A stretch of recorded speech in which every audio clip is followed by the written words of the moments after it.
God. Lemon. God. Lemon. Oh, God. አራት አረንጓዴ ጠርሙስ ቢደረደር ሁለቱ እንደ ድንገት አዳልጦት ቢሰበር ሶስተኛው ይቀጥላል ብለው ሲጠብቁ የተሰራው ከብረት ነው። ይሄንን አያውቁ። ስፖርቲንግን ተው ብያለሁ። ተው የነዚህን ልብ አትስበር። ተው እንዲህ ባንተ ምክንያት 2 ሳምንት እኮ ተበላሸ። እንዴ ተው ብያለሁ። ተው ማስኩዌራ ዙቢሜንዲ what an amazing performance አለ ልጅ። what an amazing performance ምን አይነት ምሽት ነው አንተ እበት ቢሞት እንዳላይክ ከዚህ በኋላ እንዳላይክ ከፈለክ እኔ ወለም ብሎኛል ጉንፋን ይዞኛል ብለህ ቅር ከፈለክ እኔ አያገባኝም። እንዳላይክ ማስኩዌራ ውለግባ አርቴታ ኢዜ ሲወጣ ወጥቶ ማለት ነው ጎል ቢገባ ኖሮ ብንሸነፍ ኖሮ አልቆልክ ነበር። አሁን ይዜ መንካቱ እኔ ለምን እንዳስፈለገ ምንም አልገባኝም። ከገባችሁ አስረዱኝ። ይዜ እንደው ገብቶ ቢሆን ኖሮ እንደው ተሸነፈ። መጨረሻ ላይ ግን መድኃኒዓለም ነው ያወጣን። እግዚኦ ያጎል ገብቶ ቢሆን ኖሮ እግዚኦ እሺ ፎቃቆቹ ተንፋቃችሁ እንደምንም አለፋችሁ። ፈርስት ሃፍ ሸወዳችሁኝ። ማርያምን ደህና ጨዋታ ያለው ብዬ የእናንተ ማየቴ ነው የቆጨኝ ማለት ነው። ሙኒክ ከሪያል ማድሪድ አመለኝ። ምን አይነት የደከመ ጨዋታ፣ እግዚአብሔርን በጣም የተንፋቀቀ ጨዋታ ነው። በቃ እንደው አሰልጣኙም ማበረታቷቸዋል፣ እልህ ይዟቸዋል፣ ያውላ ነገር ይሰማቸዋል ብለን ምናምን ነገር በቀላሉ ታሸንፋላችሁ ብለን እንደዚህ በዳዴ እንዲህ በደረቱ የሚሳብ ፐርፎርማንስ የሞተ ማርያምን ማዱኬ ተጎርቷል። በዚህ ፐርፎርማንስ ከሲቲ ጋር 1% ቻንስ 99% ፌዝ ብላችሁ ነው እንጂ ምገቡት አለቀላችሁ። ልጥልጥ ነው የምትደረጉት ማለት ነው። እግዚአብሔር ይርዳችሁ። ይሄንን ኳስ ብሎ ከመሄድ አልባሌ ቦታ መዋል ይሻላል። ሱስ መጀመር ይሻላል። በቃ ሲጋራ መጠጣት ይሻላል ይሄንን ከመሄድ ማለት ነው። እንዴ ወያለው አንተ እግር ኳስ ክለብ ነህ ወይስ ዳር ድንበር አስጠባቂ ነህ? እንዴ መከላከያ ሰራዊት ነህ እንዴ? እኔ እንግዲህ የእግር ኳስን ላለመበተን ሲሞኒን ከአርቴታ ላለማገናኘት ጥር ያለው ለፍቻ ያለው ደክም ያለው እንግዲህ እግር ኳስ ሐራም አድርጓት። እኔ ምንም ማድረግ አልችልም። በቃ ምንም ማድረግ አልችልም። የመድፈኛው ቤተሰብ ለሁለተኛ ሲዝን በተከታታይ የቻምፒየንስ ሊግ ሩብ ፍጻሜ ደርሰናል ይላል ከሞኒው ገነርስ። እንዴት ሰው 180 ደቂቃ ተጫውቶ አንድ ጎል ብቻ ይዞ ያልፋል ነው ማለት ገባርለ ባይዘዌይ ማን ነው ይሄን አጫወታችን ባለቀ ሰዓት 50 ምናምን ጨዋታ የተጫወተውን አርቴታ በሆነ አጫወት ማን ዝም ብሎ መጥቶ እንዳለ ሰርዞ የሆነ አጫወት አዲስ አጫወት ማን አጠብቅ።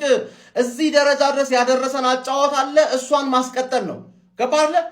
ሳውዛምተን ላይ አንድ ጎል አግብተናል፣ ቦርንማውዝ ላይ አንድ ጎል አግብተናል። ሌላ ጊዜ አንድ ጎሏ ትበቃ ነበር፣ አሁን ሁለት እየገባብን ነው ገባርለ።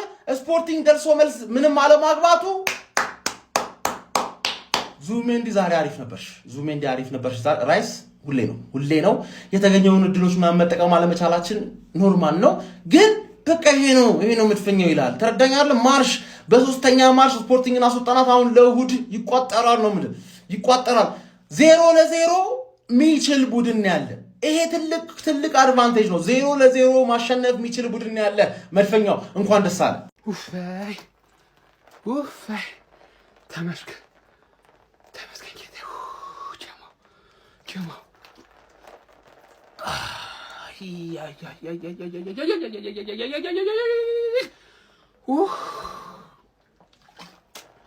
ማመስገን ብቻ ጀማው ዛሬን ጨዋታ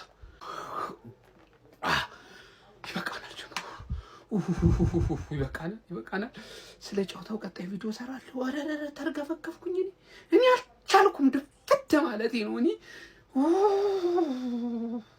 ተቀቀም ገደለኝ እኔ 955 ጓጉንቸር የሚባል ቁልፍ ነበር አራዳ ልጅ። በዛ ከተዘጋ ሙራጅ ካልሆነ ማንም ሊከፍቶ አይችልም። አሁን የአርሰናል መከላከያ ነው ያራዳ ልጅ። አርሰናል ከዘጋ ካልፈለገ በስተቀር አታገባም ነው፣ ሌላ ነገር የለውም። ተረዳይ? ለምን ሌላ ጭማሪ ደቂቃ አይጨመርም? ስፖርቲንግ ሊዝበን 56 አጥቂ ቢያስፈርም አይገባም። በቃ ፍላጎት ከሌለ የለም ነው።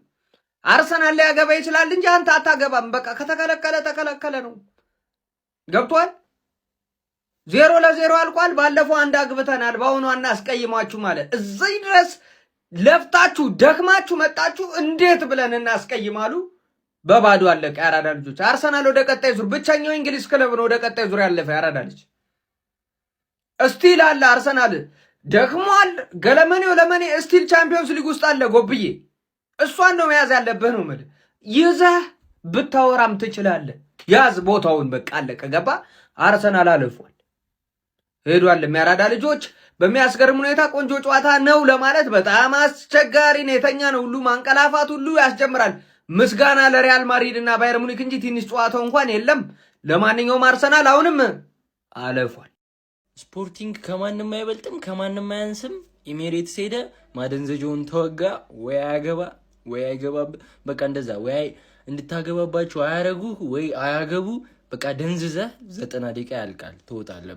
ቤትም ብሎ እነሱ አንድ ያገቡና ያልፈዋል። በቃ ይሄ እኮ ነው ጌም ፕላኑ። ይታወቃል፣ ግን ምንም አታመጣም። አሁን እንደዚህ ነው የምንከላከለው፣ ግን ምንም አታመጣም። በቃ እንዲሁም ችግራቸው ከኮሚታተር ጋር ነው። እንዲ ጎል ሲባል አይመችም። አንዱማ በቃ እንዲሁም ስልክ ማውራት ምናምን ጀመረ። ኮሚታተሩ ራሱ ጎል የለም በቃ አፍዝዘህ ትወጣል። ቀጣይ ተወጊ ማን ነው? ማደንዘጃ ተወጊ አትሌቲኮ ግባ። ይመቻችሁ። ፕሪሚየር ሊጉን አሁን ተወክሉናላችሁ። እናንተ ናችሁ ያላችሁን። ሪስፔክት። መልካም እድል። በሪያል ማድሪድ ጨዋታ ተጠምደን እኮ ያን ያክል ስላንቺ ሳናወራ አለፈን። ያራዳጅ ኮንግራ ከልቤ ማለት ነው። አንዳንዴ ደግሞ እንዲህ ሲሆን ደስ ይላል። ኮንግራ ትልቅ ድል ነው። 0-0 ነው የወጣችሁ፣ ጎል አላስቆጠራችሁም ምናምን፣ እሱን እንተወውና ግን ደግሞ ሴሚፋይናል መድረስ በዚህ ሰዓት ቆንጅዬ ድል ነው ማለት ነው። ሰዓት 1-2 ጨዋታዎች ፋይናል ያደርሷቸዋል። ከዛ ደግሞ ፋይናል ተደርሶ ዋንጫ ይበላል። ጥሩ ድል ነው። እኔ ከመቋጠር ወዝናለሁ ኦር አቆማለሁ መቋጠር ማለት አይደለም። አንቺን ኮንግራ አልኩሽ ማለት አንዳንዴ ደግሞ ልለፍሽ በሚለው ነው። ኮንግራ መድፈኞቹ አርሰናሎች በአውሮፓ ሻምፒዮንስ ሊግ ስፖርቲንግ ሊዝበንን በመጣል ግማሽ ፍጻሜውን መቀላቀላቸውን ማረጋገጥ ችሏል። ያለምንም ሽንፈትም ግማሽ ፍጻሜውን መቀላቀል የቻለ የዘንድሮ ብቸኛው ቲም ሆኗል። በጣም አዝግ ጨዋታ ነበር ግን እየተመለከት ነው። በመጀመሪያው ዙር ጨዋታ በመጨረሻ ደቂቆች ላይ ከሃቨርትዝ ተቀይሮ ገብቶ መድፈኞቹ አርሰናሎች 1-0 እንዲያሸንፉ ካደረገ በኋላ ይህ ጨዋታ 0-0 ተጠናቀው በድምር ውጤት አርሰናል 1-0 አሸንፎ ነው ወደ ቀጣዩ ዙር መቀላቀሉ ማረጋገጥ የቻለው። በግማሽ ፍጻሜውም አትሌቲኮ ማድሪድን የሚገጥም ይሆናል። በአርሰናል በኩል ግን ላክ ኦፍ ቴክኒካል አቢሊቲ የተመለከትን ይመስለኛል። በግሌ በክሬቲቪቲው ረገጥ በጣም ደካማ ነበሩ። በሙከራዎች የተሻለ ቡድን ነበሩ፣ ነገር ግን ኳሶቻቸው ፕሮግረሳቸው በጣም ዝቅ ያሉ ነበሩ። እንዲሁም ደግሞ በጎል ፊት ሲሆኑ የጎል እድሎችን ለመፍጠር በጣም እየተቸገሩ በተደጋጋሚ ተመልክተናቸው ነበረ። ስፖርቲንግ ሊዝበኖች በዚህ ጨዋታ ላይ እንደ ተመራ ቡድን መሆን ተስኗቸው ነበረ። የአርሰናል በጣም ጥሩ ኳሊቲ መከላከሉ ይመስለኛል። ማጥቃቱ ላይ ግን ጎል ማስቆጠር በሚፈልግባቸው እንቅስቃሴዎች ላይ በጣም ስትራግል የሚያደርግ ቴክኒካል አቢሊቲ እጥረት ያለበት ቡድን እንደሆነ ነው እየተመለከትን የምንገኘው። ከዛ ይልቅ ፊዚካሊቲን ቅድሚያ የሚሰጥና በዛም የተዋጣለት ቡድን እንደሆነ ነው እየታዘብን የምንገኘው። በዚህ ጨዋታ ላይ በሁለቱም ቡድኖች በኩል አንዳንዱን ታርጌት ነው በሙሉ 90 ደቂቃ የተመለከትነው። አዝግ ጨዋታ ነበር ማለት በጣም በቃላት የሚገልጹት ይመስለኛል። ለማንኛውም ለአርሰናል ግን መልካም የሚባል ውጤት ነው። በግማሽ ፍጻሜውን ከአትሌቲኮ ማድሪድ ከወዲሁ ተጠባቂ ጨዋታ ይኖራቸዋል ማለት ነው። ሁለቱም ቡድኖች የአውሮፓ ሻምፒዮንስ ሊግ ዋንጫ በክለቦቻቸው ታሪክ አሳክተው አያውቁም። ስለዚህ የትኛው ቡድን ለፍጻሜ ያልፋል ብላችሁ ታስባላችሁ? ሀሳባችሁን አጋሩኝ። የፕላስ ምልክቱ መጫ እንዳትረሱ።